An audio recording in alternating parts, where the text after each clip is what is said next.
Today we are taking a detailed look at Mauricio Ruffy. We will analyze 5 of his latest fights and break down the science behind his striking and defense. From there we will cover key exercises and drills to help you build his signature techniques. And at the end I will also give a prediction to Ruffy's upcoming fight. Let's begin with the most recent fight, Michael Chandler versus Mauricio Ruffy. Now you can debate if this matchup was even fair, but we can still learn a few techniques and tricks that Ruffy was using. Now first of all, he landed a really good spinning hook kick here in this fight. And yes, we are going to break the Bobby Green fight down later as well. Now like in the Bobby Green fight, he likes setting it up with a hook. The hook is often used to set up spinning attacks because if you let it miss, you can use that momentum to turn over into your spinning attack. And throughout the fight, you might also notice a defensive habit of Chandler that set up this kick. So let's just wind back 5 seconds before the kick and see what happened. Ruffy uses feints to see what Chandler does or what he will do. And every fighter uses this. You feint and you see how your opponent reacts. Is he angling off? Is he moving his head? Is he shelling up? Or is he countering back?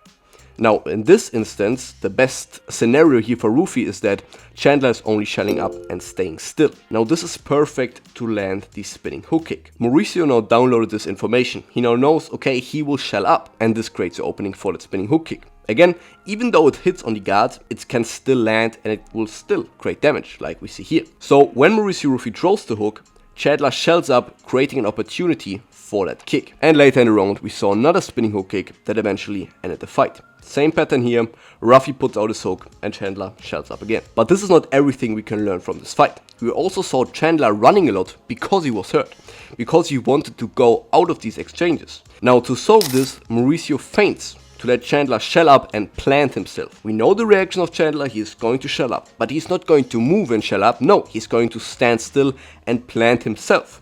So this keeps him from running and lets him stand right in front of Ruffy to piece him up.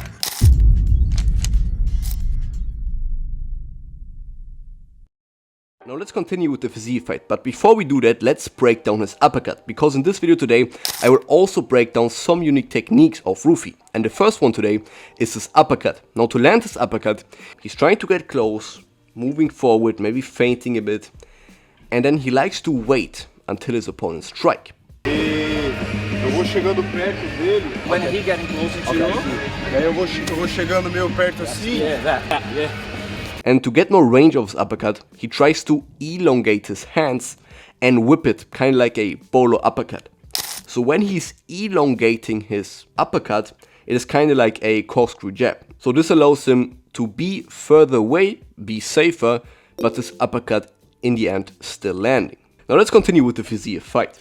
Now this fight is really interesting because Ruffy just came off a loss from BSD. He got submitted from BSD in the second round. Now people doubted him. Islam Makhachev wrote he has 0 grappling, and so he needs to prove himself. Fiziev started really good in this fight with leg kicks. The good thing is they were more so neutralized later from Ruffy. Now to neutralize them, he basically started blocking them or countering whilst Fiziev is drawing the kick, and although they still sometimes landed, he more so neutralized that later on. We also saw Ruffy using his jab a few times and creating damage with them. So let's take an opportunity to break down his jab, the second technique that we are going to break down today. Now the first unique thing about Ruffy's jab is that he puts his body a lot of times into it, okay? And that he doesn't stop to jab, it's all forward momentum. Now whilst Ruffy is moving, he puts his back foot forward to close the distance.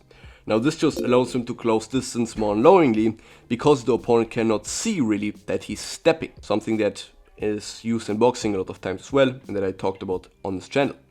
Now he closed distance with that first step, Mauricio is moving forward and still not stopping, he's jabbing and stepping at the same time. He even said that the jab comes a bit more early than the step in the video.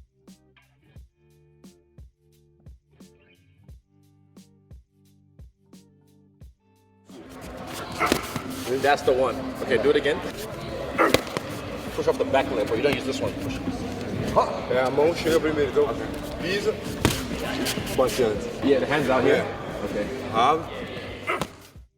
What you also notice is that his step is really wide to close a lot of distance. And the thing is that his jab doesn't come in a straight line, but from up to down. So it's never a straight line, it is from up to down with that step, all forward momentum, all in the same movement. And this is a, again, unique jab, and I need to repeat myself here. You cannot throw it all of the time, but if you use it a few times, again, it can create damage, but it can also like give you a bit more style points and it looks good and stuff, you know? It's also sometimes good to look at and to have some style, like Bobby Green says. Now let's continue with the Fiziev fight. A good combination in round number 1 was the high kick to punch instead of doing it the other way around, like for example in the Leon Edwards fights, where Leon punches first and then kicks on the same beat. But in this instance, he kicks and punches on the same beat, but the kick comes first. Now this is something we see sometime with Muay Thai fighters now, or kickboxing fighters. Now we can take Tarzan the Street, for example. He used that in a fight and knocked his opponent out with that. And he also did that in the same round with a knee, okay? So he kneed first and then punched him. Now we got to say that Ruffy in general starts off slow. That's why we cannot break down a lot in the first round, because that didn't happen a lot. But the thing is that Ruffy is really a one-shot fighter. He will read you, he will start off slow and look what you're doing, like in a Chandler fight for example, and then he will capitalize on it. But he's not using many punches, he's not using combinations. I would personally love to see him using more combinations, using more things.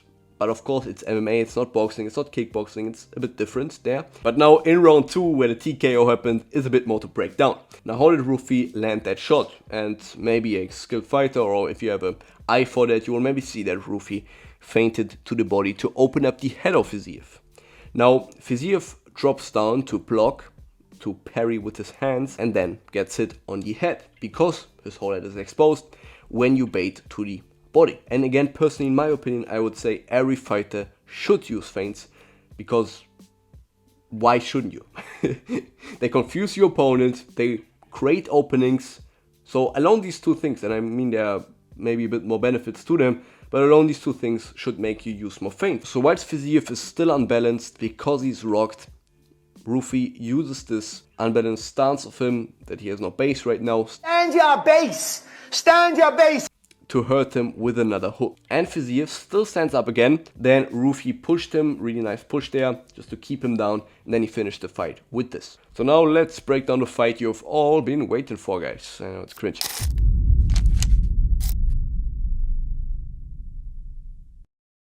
Now let's talk about the most famous fight of all, Green vs Ruffy.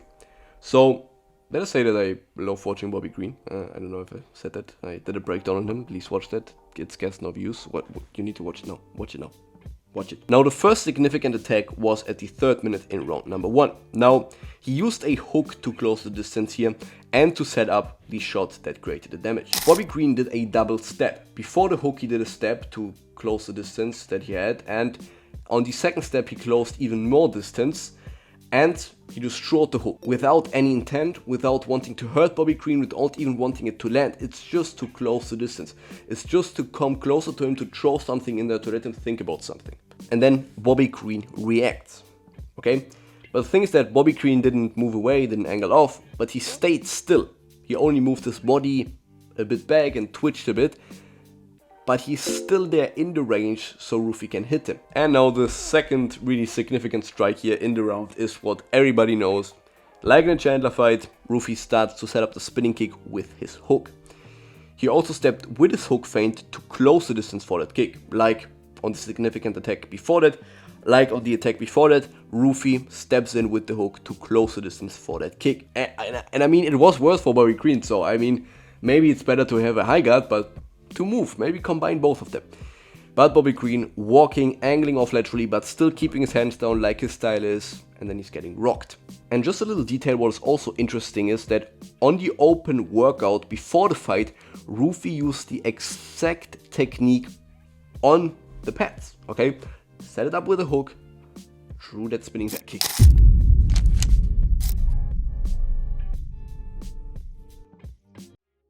Now let's break down the fight against Jamie Mullarkey. And believe me, you will learn something new here, okay?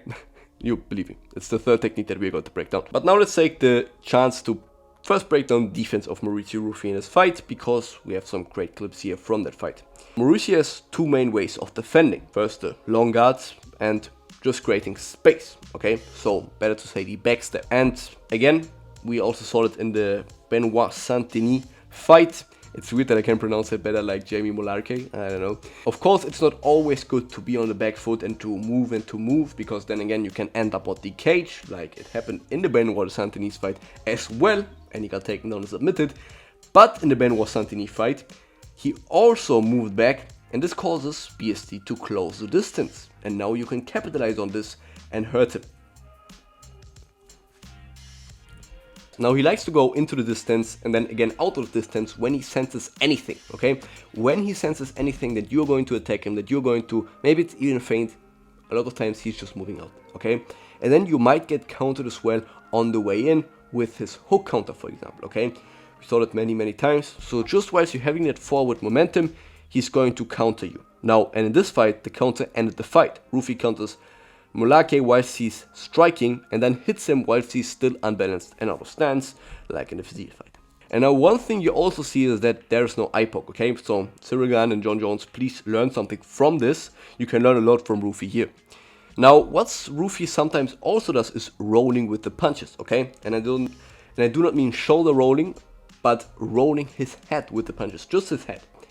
And it's what Canelo did in the fight against Crawford, for example, where he just rolled his head. And you might look at this clip here and think that when he just played like this, he hurt him, he rocked him, okay? This snapped back his head. But when you really look at it, Ruffy turned his head, and Canelo as well turned his head, to take off the power of the shot, okay?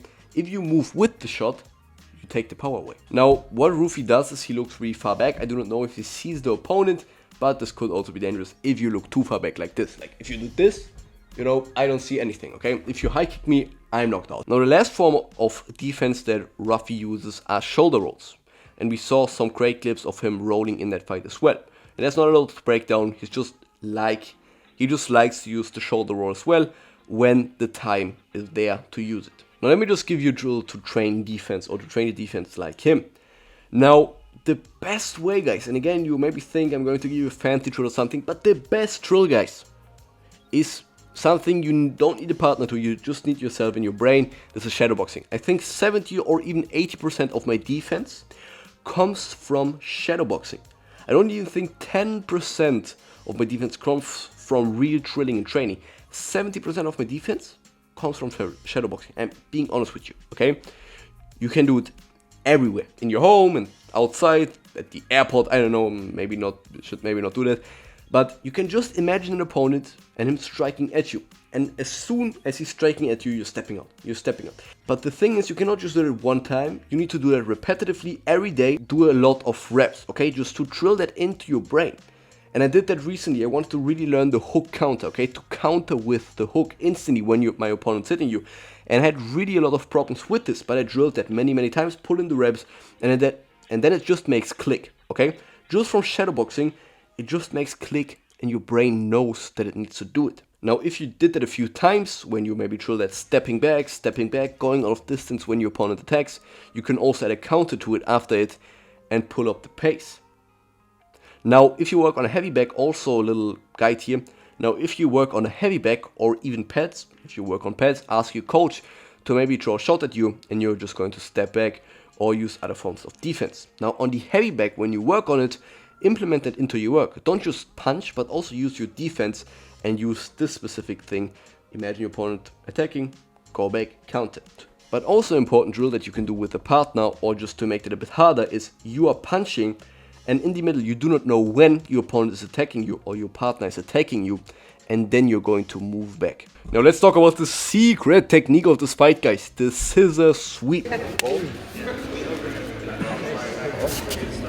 okay. Okay, elbow. Yeah. Now, again, how you can drill this is starting off very slow.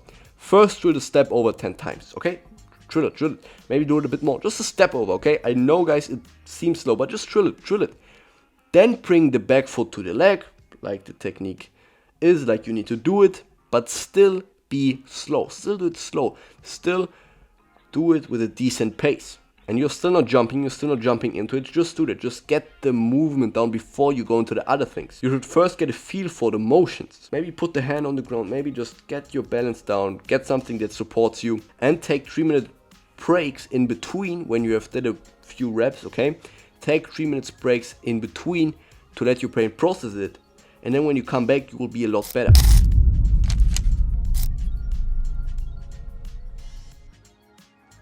Now let's break down the last fight today. Yontop versus Mauricio Ruffy. Let's just break down the check hook knockdown here. Now he used it a few times in this fight here, for example to get away from the cage and to improve his position, but then here it is an actually damaging shot, and the hook gives you a really good position to land because you're on the side of your opponent where normally an opening is because of the guard. Now notice also he keeps his eye on the opponent although he's turning away with his face. Now my prediction for the fight is that Arman Tsarukyan has some better cards here. Like he said himself in the interview, he has more tools than Mauricio Ruffy. Now I do not want to go as far and say Mauricio Ruffy does not have any grappling at all, or grappling is completely useless. But with Arman Tsarukyan it could be dangerous. I'm not saying Ruffy cannot win at all, but if I'm going to pick, I think Arman Tsarukyan will win that fight. Now write down in the comments guys what fighter I should break down next. Subscribe, this video took a lot of time. I'm recording here since 50 minutes. And yeah, I'm breaking down fights of Ruffy since 5 days. I see you back soon.